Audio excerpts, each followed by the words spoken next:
அப்படியும் இது நடைபெற்று கொண்டிருக்கிற ஆட்சி ஒரு போலித்தனமான ஆட்சி, திராவிட முன்னேற்ற கழக தலைமையிலான ஆட்சி.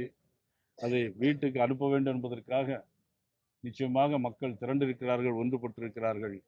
525 தேர்தல் அறிக்கையில் 70 தேர்தல் அறிக்கை கூட நிறைவேற்றாத ஒரு அரசு ஊழியர்களுக்கு பழைய ஓய்வூதிய திட்டத்தை 5 ஆண்டுகளுக்கு முன்பு நிறைவேற்றணும்னு சொல்லி இப்பொழுது அடுத்த ஜூன் மாதம் ஆட்சியில் இருக்க மாட்டோம்னு தெரிஞ்சு ஏமாற்றக்கூடிய ஒரு ஏமாற்று வேலையை திமுகவில் மட்டும்தான் செய்ய முடியும்.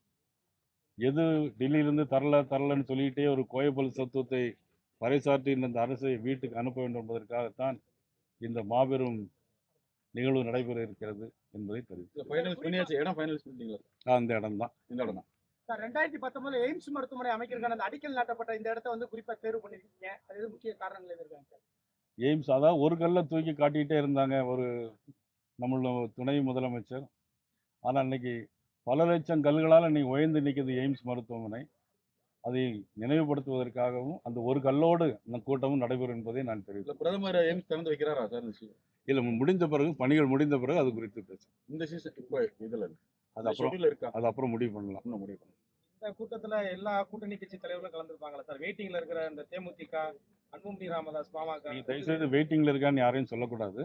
ஒரு கட்சி தலைவர்கள் எல்லாரும் வருவாங்க சார். நாங்கள் எதிர்பார்க்கணும்னு சொன்னீங்க, நீங்கள் யார் யாரை எதிர்பார்க்குறீங்க? இந்த எதிர்பார்க்க எல்லாரும் வருவாங்கன்னு சொன்னீங்க இந்த பொதுக்கூட்டத்துக்கு. அது நீங்க உங்களுக்கு யாரை எதிர்பார்க்குறீங்கன்னு. நீங்க இன்னும் யாரெல்லாம் எதிர்பார்க்குறீங்க? நீங்க அதாவது ஒரு 4-5 மாதத்துக்கு முன்னாடி நீங்கள் எல்லாம் கேட்டுட்டு இருந்தீங்கன்னா உங்கள் கூட்டணியில் ஒன்றுமே இல்லையே, எல்லாம் வெளியேறிட்டு இருக்காங்களே அப்படின்னு கேட்டுட்டு இருந்தீங்க. திமுக கூட்டணி ஸ்ட்ராங்காக இருக்குன்னு சொல்லியிருந்தீங்க. ஆனால் திமுக கூட்டணியில் மதிப்புக்குரிய முதலமைச்சர்கிட்ட போய் யாராச்சும் இதுவரைக்கும் காங்கிரஸ் கட்சியில் மந்திரி பதவி கேட்காங்களா, வெளியே போகிறாங்களா? ஏன் மதிப்புக்குரிய சகோதரி கனிமொழி வந்து டெல்லியில் ராகுல் காந்தி சந்தித்து பேசணும்? நீங்கள் தான் கூட்டணியில் இருக்கீங்களே, உங்களுக்குள்ள என்ன பிரச்சனை அப்படின்னு நீங்கள் மீடியா ஊடகங்கள் யாரும் நீங்கள் கேட்குறதே இல்லை. ஊடக நண்பரை போட்டு அடித்தா கூட அதை பற்றி நீங்கள் பெருசுப்படுத்துறதும் இல்லை. அது ஏன் அப்படிங்கிறதும் எனக்கு தெரியலை. செல்வப்பிறந்தகை வந்து இவர் வெளிப்படையாக தானே கனிமொழி போய் சந்திச்சாங்க. திரு இபிஎஸ் மாதிரி வேற எதுவும் ரகசியமாக போய் சந்திக்கலையே அப்படின்னு விமர்சிக்கிறார். இதுல இருந்து ரகசியமாக வேறு நாட்டுக்கு கேடுபட்ட விஷயம் ஒன்றும் இல்லையே. எல்லாம் நல்ல விஷயங்களை தானே சந்தித்து பேசுகிறாங்க. இதில் ரகசியமாக பேசினா என்ன, ரகசியம் இல்லாட்டா என்ன? அதில் சார் பூத்து கமிட்டி கூட அமைக்கிறதுக்கு இந்த கட்சியில் வந்து ஆள் இல்லைன்ற மாதிரி வந்து திமுகவை சேர்ந்த மாவட்ட செயலாளரே சொல்லியிருக்காரு காங்கிரஸ் கட்சியை. அதான் நான் சொல்கிறேன், அதை நீங்கள் கேட்க மாட்டேங்கிறீங்க, எங்கள்கிட்ட தான் கேட்குறீங்க. நீங்கள் இதை யாராச்சும் முதலமைச்சர்கிட்ட போய் காங்கிரஸ் கட்சி பூத் கமிட்டியோட இல்லையே, அதை பற்றி நீங்கள் என்ன நினைக்கிறீங்க அப்படின்னு யாராவது கருத்து கேட்டிருக்கீங்களா? இது வரைக்கும் மீடியாவில் யாரும் கேட்கல. எங்களை தான் நிறைய கேள்வி கேட்குறீங்க நீங்கள். ஆனால் செல்வ பிறந்தகை என்ன பேசியிருக்காரு அதை பற்றியும் நீங்கள் செல்வ பிறந்தகிட்டையும் கேட்கறதில்ல.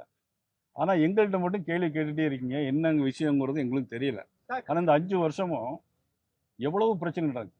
இன்னைக்கு கூட நேற்று இரவில் ஒரு காவல்துறை பெண்மணி ரோந்து போகும்போது கூட இருக்க போலீஸே பாலியல் வன்கொடுமை முயற்சி பண்ணியிருக்கார். யாராவது பெருசுப்படுத்துறீங்களா? இல்லை. சரி, பழைய ஓய்வூதிய திட்டத்தை 5 வருஷமாக நீங்கள் செய்யலை, அடுத்த விட ஆட்சியே இருக்காத, நீங்கள் எப்படி அதை ஒத்துக்கிட்டீங்க அப்படின்னு முதலமைச்சர்கிட்ட நீங்கள் கேட்டிருக்கீங்களா? எந்த டிவிலையும் கேட்கறதில்ல. ஆனால் எங்களை மட்டும் கேள்வி கேட்டுக்கிட்டே இருக்கிறீங்க. ஒரு சின்ன விஷயம் உங்களுக்குள்ள பிரச்சனை வந்துன்னா அதை பூதாகரமாக்கி பெருசாக பேசுகிறீங்க.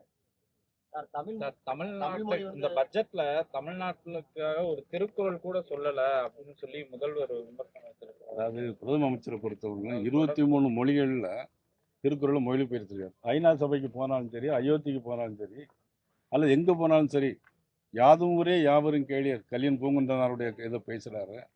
இன்னைக்கு எல்லா நாட்டிலையும் போயாச்சுன்னா தமிழ் பழமையான மொழின்னு பேசுகிறாங்க. நீங்கள் பட்ஜெட்டில் தமிழ்நாட்டுக்கு ஒன்றும் இல்லைன்னு சொல்கிறீங்க. ஆனால் தமிழ்நாடு பட்ஜெட் போடும்போது திருப்பரங்குன்றத்துக்கு அப்படின்னு ஏதாவது நிதி ஒதுக்குறாங்களா? அல்லது மதுரைக்குன்னு ஏதாவது நிதி ஒதுக்குறாங்களா? கிடையாது. ஒட்டுமொத்தமாக ஒரு நிதியை ஒதுக்குவாங்க, அது வேற பிரித்து பேசுவாங்க. இன்னைக்கு ரயில்வே யார் கையில் இருக்குது? மத்திய அரசு கையில் 7300 கோடி ரூபா ஒதுக்கியிருக்காங்க. செமி கண்டக்டருக்கு 40,000 கோடி ரூபா ஒதுக்கியிருக்காங்க. ஆயுர்வேத டிபார்ட்மெண்ட்டுக்கு மருந்துக்கு நவீன இது பண்ணுறதுக்காக 10,000 கோடி ரூபா ஒதுக்கியிருக்காங்க. மாவட்டந்தோறும் மகளிருக்கு விடுதிகள் அமைக்கிறதுக்கு நிதி ஒதுக்கியிருக்காங்க. இதில் தமிழ்நாட்டுக்கு ஒன்றுமே தரலன்னா, இன்றைக்கி திருச்சியில் விமான நிலையம் 650 கோடி ரூபா, இன்றைக்கி தூத்துக்குடியில் விமான நிலையம் 350 கோடி ரூபா. இந்த போகிற 4 வழி சாலை யார் போடுறது? அது தமிழ்நாட்டுக்கு தானே போடுறோம். அது கூட முதலமைச்சருக்கு தெரியலைன்னா நம்ம என்ன செய்ய முடியும்? சார், எத்தனை பாலங்கள், ரோடுகள், சாலைகள். நான் கேட்குறேன், நீங்கள் எல்லாரும் கேட்கணும். அண்ணன் இபிஎஸ் முதலமைச்சராக இருக்கும்போது 11 மெடிக்கல் காலேஜ் கொண்டு வந்தார். அண்ணன் இபிஎஸ் முதலமைச்சர் இருக்கும்போது 11 மருத்துவக் கல்லூரி. நீங்கள் ஒரு மருத்துவக் கல்லூரி மத்திய அரசு வாங்கிட்டு வந்திருக்கீங்களா? கேட்டால் டப்பா இன்ஜின் அந்த இன்ஜின்ங்கிறீங்க. உங்கள் ஆட்சி என்ன இன்ஜின் இது? கஞ்சா இன்ஜினா இது? இது கஞ்சாவிலே ஓடுற இன்ஜின் தான் இந்த தமிழ்நாடு அரசு. 9 ரயில் இப்போ வந்தே பாரத் ரயில் 9 ரயில் கொண்டு வந்திருக்காங்க, புல்லட் ரயில். இப்போ அடுத்தால புல்லட் ட்ரெயின் கொண்டு சென்னை, பெங்களூர், ஹைதராபாத் இப்போ கொண்டு வந்திருக்காங்க. இது தமிழ்நாட்டுக்கு தானே வருது.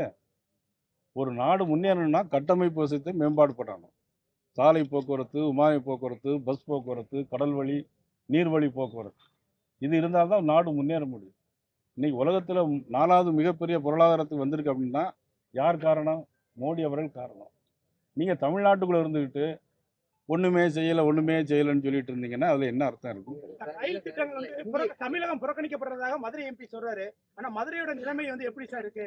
எங்க பார்த்தாலும் குப்பையா இருக்கு அப்படின்ற மாதிரி எல்லாம் மக்கள் குற்றச்சாட்டுகள்லாம் இருக்கு. அதை எப்படி சார் பாக்குறீங்க? மதுரையில் மட்டுமா குப்பையாக இருக்கு? தமிழ்நாடே குப்பையாக தான் இருக்குது. தமிழ்நாடே குப்பையாக தான். சார் இப்ப விஜய் அவங்க பிரவீன் சக்கரவர்த்தி காங்கிரஸ்ல என்ன சொல்றாருன்னா, விஜய் வந்து அதிமுக 3வது இடத்துக்கு கொண்டு வந்துருவாரு அப்படின்னு சொல்லிட்டு இருக்காரு. நாங்களே கூட்டணி வச்சதுனால பின்னடைவு சந்திச்சிட்டோம் திமுகவோட அப்படின்னு சொல்றாரு. இதை எப்படி எடுத்து பாக்குறீங்க? அவர் காங்கிரஸ் கட்சியில் இருந்து அவங்க கூட்டணி மட்டும் தான் பேசணும். அடுத்த கூட்டணி பற்றி எப்படி பேச முடியும்? காங்கிரஸ் கட்சி இன்னைக்கு எப்படி என்ன நிலைமை இருக்குது? தனியாக நிற்க தயாரா காங்கிரஸ்? இன்னைக்கு எல்லா கட்சியும் தயாராக நிற்குமா தமிழ்நாட்டில்? காங்கிரஸ் தனியாக நிற்க முடியுமா? எவ்வளோ பேச்சுவார்த்தை நடத்தினாங்க. எப்படியாவது விஜய் கூட போயிடலான்னு பேச்சுவார்த்தை நடத்தினாங்க. முடியாமல் இன்னைக்கு திமுக கூட்டணியில் வந்து எடுத்துக்கிறாங்க. அதுதான் உண்மை. நீங்க உங்க கூட்டணி மாதிரியேவா அதுவும் பேச்சுவார்த்தை நடத்தி முடியாம போன மாதிரி அந்த பொருள் எங்க நாங்கள் எல்லாம் பேசி முடிச்சிருக்கோமே, எல்லாமே எதுவுமே முடிக்காம இல்லையா? எங்களுடைய கூட்டணி வந்து பொருந்தக்கூடிய கூட்டணி, அது பொருந்தா கூட்டணி. சார் ஒரு கட்டத்துல அதிமுக நீங்க எல்லாருமே விஜய் அந்த கரூர் சம்பவத்துக்கு மாநில அரசை குற்றஞ்சாட்டி சொல்லியிருந்தீங்க, சட்டமன்றத்திலும் பேசியிருந்தீங்க. இப்போ அவங்க கடுமையா விமர்சிக்கிறாங்க, அதிமுக விஜய் கடுமையா விமர்சிக்கிறாங்க. இதை எப்படி பாக்குறீங்க நீங்க? இல்லை, அதிமுக விமர்சனம் பண்ணுறதற்கு விஜய்க்கு என்ன தகுதி இருக்கிறது? ஒரு கவுன்சிலர் கூட ஆகலை. இன்னும் விசில வச்சு அடிச்சுக்கிட்டு இருந்தாக்கி அதெல்லாம் ஒன்று நடக்குமா நாட்டில்? அதெல்லாம் அதுங்க. சார், எப்ஸ்டன் சொல்லுங்க. ஃபைல்ஸ்ல வந்து கமலா- பிரதமர் மோடி அவர்களுடைய பெயர் வந்திருக்கு. எனக்கு இந்த எப்ஸ்டன் ஃபைல்ஸ்ல பிரதமர் மோடி அவர்களுடைய பெயர் இருப்பதாக ஒரு குற்றச்சாட்டு எழுந்திருக்கு. அது சம்பந்தமா வந்து ராகுல் காந்தியும் இதுல நாடாளுமன்றத்தில் பேச முற்பட்டாரு. ராகுல் காந்தி அவர் ஒரு பப்புன் பார்லிமெண்ட்ல அவர் பேசுறதெல்லாம் கருத்தில் சொல்ல முடியாது. இந்த கமலஹாசன் கமலஹாசன் பேசுறதை கேட்டீங்களா சார்? கமலஹாசன் பேசியிருக்காரு. மிக கடுமையா எல்லாம் நன்றி சொல்லி பயங்கரமா பேசியிருக்காரு. தமிழ்நாட்டுல வந்து பிச்சை எடுக்கணும்னா ஏன் தமிழ்ல எடுக்கிறீங்க, ஹிந்திலயோ ஆங்கிலத்துல எடுக்கலாம். நீங்க சொன்ன வார்த்தை அப்படி நீங்களே சொன்னது மாதிரி வச்சுக்கோங்க. அது அவர் சொன்னது சார். அந்த வார்த்தைக்கு எடுக்கிறது அப்படிங்கிறது யார் அதை வச்சு பிழைச்சிட்டு இருக்காங்க? இப்போ தமிழை வச்சு பேசிட்டு இருக்கிறது, பிழைச்சிட்டு இருக்கிறது யார்? நிதியமைச்சர் என்ன கான்டாக்ட்ல பேசுனாங்க சார்? அப்போ நிதியமைச்சர் வந்து அன்னைக்கு உள்ள பெரியார் அவர்கள் பேசிய கருத்தை அப்படி பேசினாங்களே தவிர நிதியமைச்சருடைய கருத்து அது இல்லை. அது தெளிவாக நீங்கள் எல்லாம் புரிஞ்சுக்கணும். தெரியும் உங்களுக்கு, இருந்தாலும் அதை கேட்டு ஒரு குழப்பம் பண்ண முடியுமான்னு நினைக்கிறீங்க.